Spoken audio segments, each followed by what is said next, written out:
Amis des fourmis et des poissons, bonjour. On va vous refaire une petite vidéo sur l'aquarium. La dernière vidéo, on a vu qu'on avait un nouveau petit poisson. Maintenant, on en a un autre qui est encore beaucoup plus petit. Il est né je ne sais pas quand parce qu'il se cache toujours dans les herbes. Mais il commence à sortir. Alors, on a une chance de le voir. Alors, en plus, je vais en profiter pour m'expliquer sur les religions parce que mes petits camarades croyants, ils se plaignent que je suis toujours en train de critiquer, me moquer d'eux, etc. En fin de compte, je ne suis pas contre la religion. Par contre, je suis contre la façon dont ils la voient. Donc, je ne nie pas que des gens comme Jésus, Mahomet, Moïse, Confucius, Siddhartha Gautama, alors lui, ça a été, Siddhartha Gautama, c'était le précurseur du bouddhisme. Je ne veux pas dire qu'il a fondé le bouddhisme, parce que c'est toujours les autres après qui font le nécessaire. Alors lui, il a carrément dit qu'il a atteint l'état de la conscience suprême par la méditation et qu'il a éveillé son esprit. Donc je pars du principe que tous ces gens, rien ne nous dit qu'ils, comme ils avaient un état d'esprit nettement supérieur à leurs contemporains et puis un charisme redoutable, qu'ils voulaient créer des religions. Quand on voit, on sent bien qu'ils prêchaient plus l'harmonie, la paix dans le monde, le respect de la vie, etc.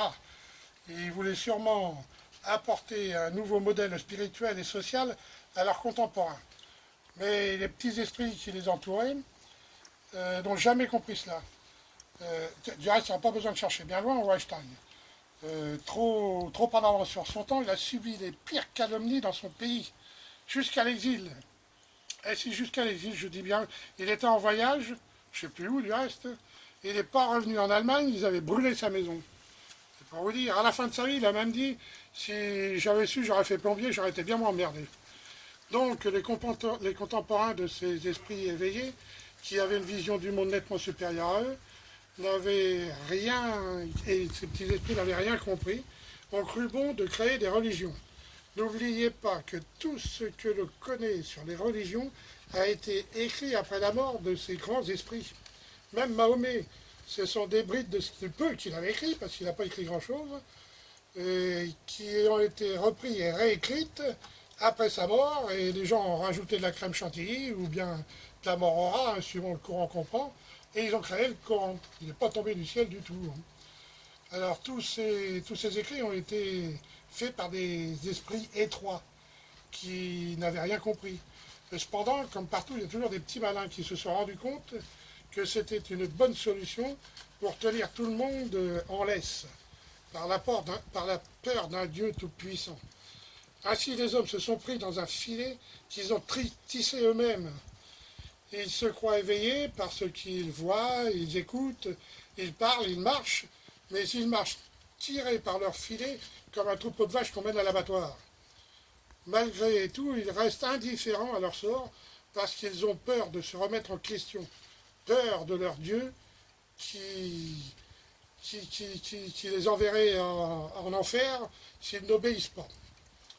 Bon, bien sûr, quelques-uns aperçoivent entre les mailles trompeuses du filet quelques tableaux, mais ils ne cherchent pas à savoir si ces débris de tableaux ne font pas partie d'un tout immense. Ils ne se risquent pas à chercher la clé de peur comment dirais-je, de peur que leur piédestal explose et sur lequel ils sont juchés explose et qu'ils en tombent. La clé qui leur permettrait de rouvrir les zones du cerveau est rouillée depuis le déluge en fait. Et elle s'appelle l'éveil. Et bien cette clé, il faudrait qu'il la trouve, qu'il l'astique et qu'il rouvre les zones de leur cerveau qui sont restées dans le noir depuis des siècles, afin de récupérer tous les acquis qui se sont accumulés en eux au cours des milliards d'années de l'évolution. Avec leurs croyances, ils sont perdus dans un brouillard de contradictions. Ils prétendent que tout cela est dicté par un Dieu tout-puissant qui se cache derrière des étoiles mortes, et ils avancent tous comme un troupeau de moutons à travers le temps qui est sans piquer et les mène à la mort. Ils sont tous devenus de pauvres vers. En fait, souvenez-vous bien d'une chose. Jésus, autant que j'en ai une bonne à raconter sur Jésus, on va bien rigoler aussi quand même un peu. Ça se passe à Nice. Il y a Dédé qui a déjà plusieurs magasins d'outillage. Il va ouvrir un magasin de clous. Alors, c'est le vendredi, il doit ouvrir le lundi, donc il a quelques employés à finir la mise en place.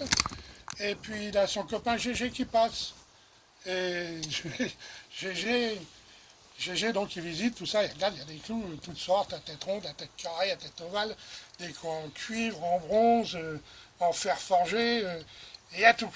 Bon, la fin de la journée arrive, Dédé emmène tout le monde au bistrot boire une anisette, et puis là il discute avec Gégé, et puis il dit, dis donc Gégé, toi qui es journaliste à Nice Matin, tu ne pourrais pas me faire une petite pub. Gégé dit, ouais, il n'y a pas de problème, t'inquiète pas, regarde lundi, on aura fait ça. Donc le week-end passe, Dédé se lève, va chez le marchand de journaux, il achète Nice Matin, et il ouvre en page centrale, il y a une grosse croix avec Jésus cloué dessus, et puis on voit bien les clous qui tiennent Jésus au bois, et en dessous, il y a marqué avec les clous à Dédé, c'est pour l'éternité. Dédé, il est content, il retourne au magasin, et puis là, il fait voir à ses employés, regardez, Gégé, il nous a fait de la pub, ça va marcher. Et parmi eux, il y a un catholique, et puis il dit à Dédé, il dit, vous savez, monsieur Dédé, c'est pas très bien de faire de la pub avec des images bibliques. Dédé est un peu surpris quand même. Il réfléchit un peu, puis il appelle Gégé, il dit, Gégé, on peut se voir, on mange ensemble au restaurant, je vais te remercier quand même, et puis te dire un truc quand même qui m'ennuie, quoi. Donc ils se retrouvent au restaurant, et puis Dédé, il dit à Gégé, il dit, tu sais, c'est embêtant quand même d'utiliser la religion, t'as vu ce qui s'est passé, plus de 80 morts sur la promenade des Anglais. Ah non, il dit, attends, c'est catholique, oui, mais bon, j'ai un employé catholique, et tu sais, comme l'islam, ils ont tendance à devenir un peu, merde, comment on dit, un peu extrémiste, quoi. Il dit, bon, t'inquiète pas, Dédé, je vais t'arranger ça. Donc le lendemain, Dédé, il retourne au marchand de journaux, il achète le journal, et il ouvre, page centrale, il y a une grosse croix, il n'y a plus Jésus dessus. Jésus est affalé au pied du machin, au pied de la croix, puis il y a plein de clous autour, et puis en dessous il y a marqué, avec les couleurs Dédé, ça serait pas arrivé. Eh bien, hein, bien. Donc je reviens donc où j'en étais. Donc, ah oui, Jésus au temple. Alors Jésus, quand il est arrivé au temple, il a viré tous les marchands, en disant qu'il profitait du temple pour se faire de l'argent. Siddhartha Gautama, c'était un fils de, je ne sais pas comment on dit en Inde, mais bon, disons de la noblesse, un fils de noble. Il a tourné le dos à la richesse de sa famille pour aller méditer dans la nature et dans les bois et atteindre l'éveil de l'esprit. Mahomet. Mahomet était marié à sa patronne. Il était marchand, donc il devait certainement avoir du fric. Ils ont tous tourné le dos à la richesse pour se mettre à prêcher. Il faudrait peut-être y réfléchir un peu à ça. Est-ce que l'argent ne serait pas le fléau qui va détruire l'humanité? On peut se rendre compte aujourd'hui que certaines multinationales pourraient racheter des pays entiers. Elles sont plus riches qu'eux.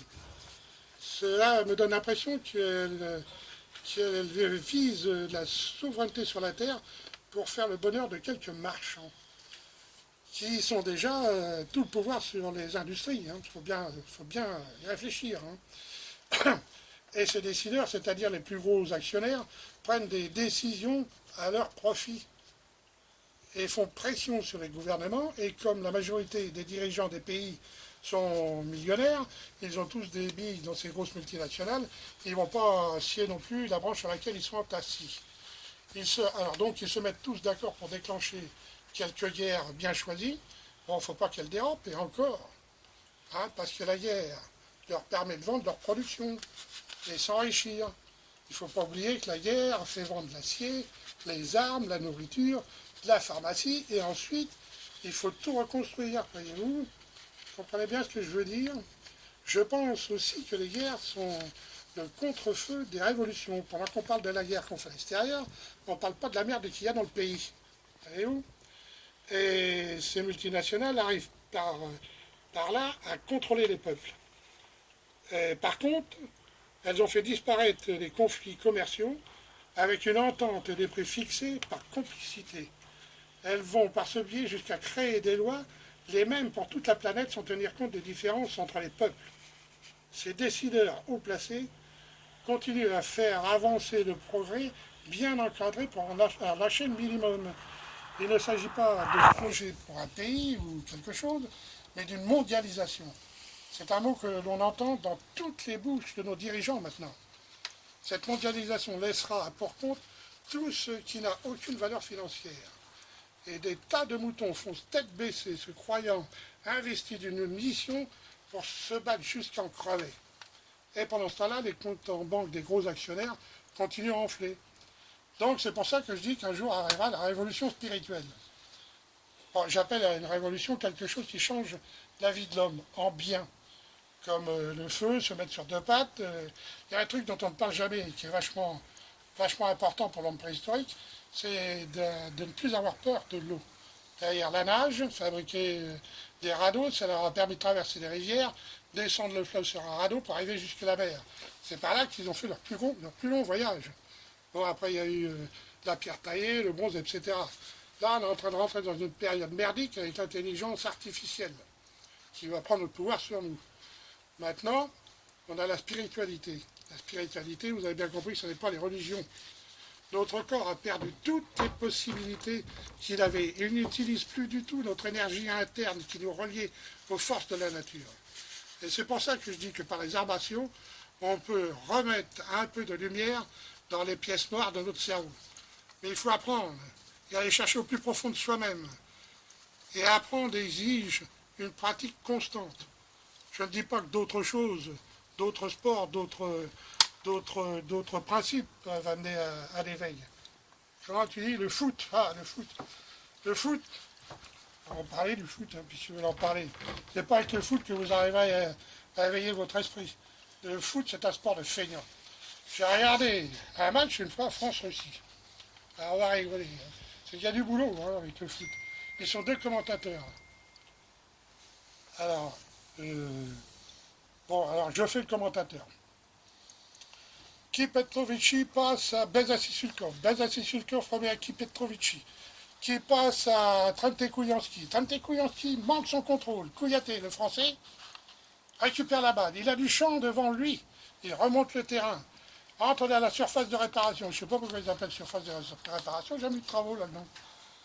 Seul en face le gardien russe, il tire. L'autre commentateur. Oh, il a manqué la cage.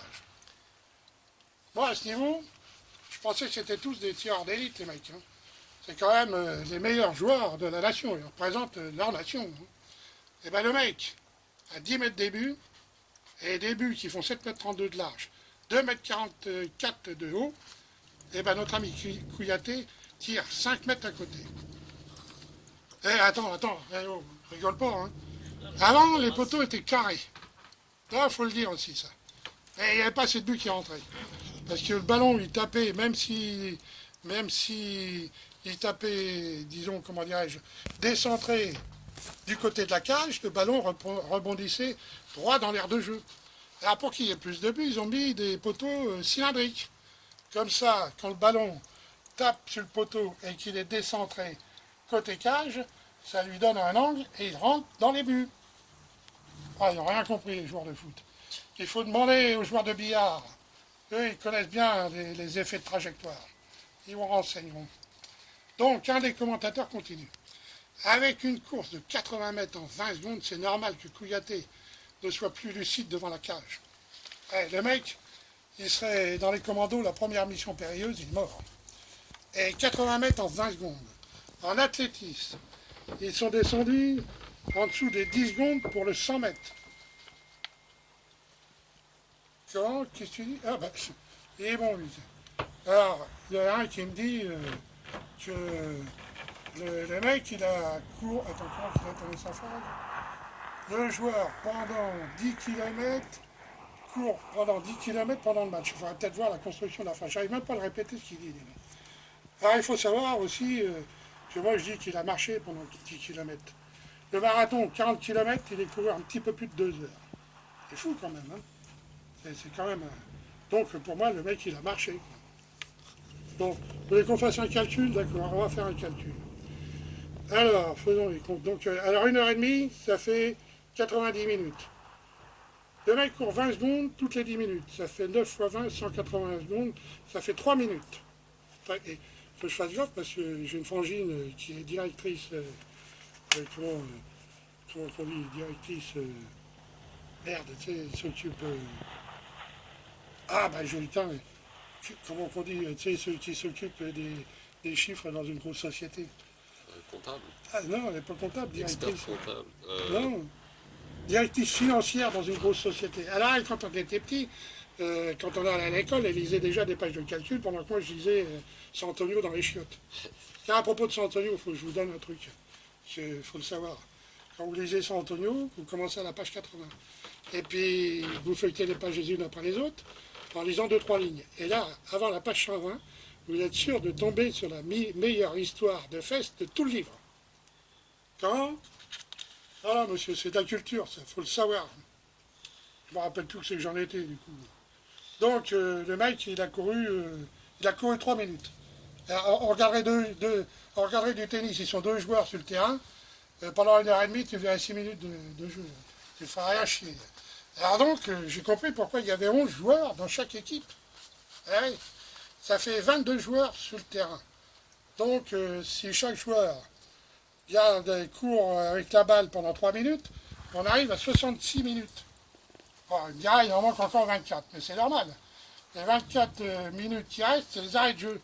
Quand ils se rentrent dedans, ils se roulent par terre, ils crient, ils ont mal, il y a le soigneur qui arrive, on amène la civière, enfin bref, c'est le gros cinéma.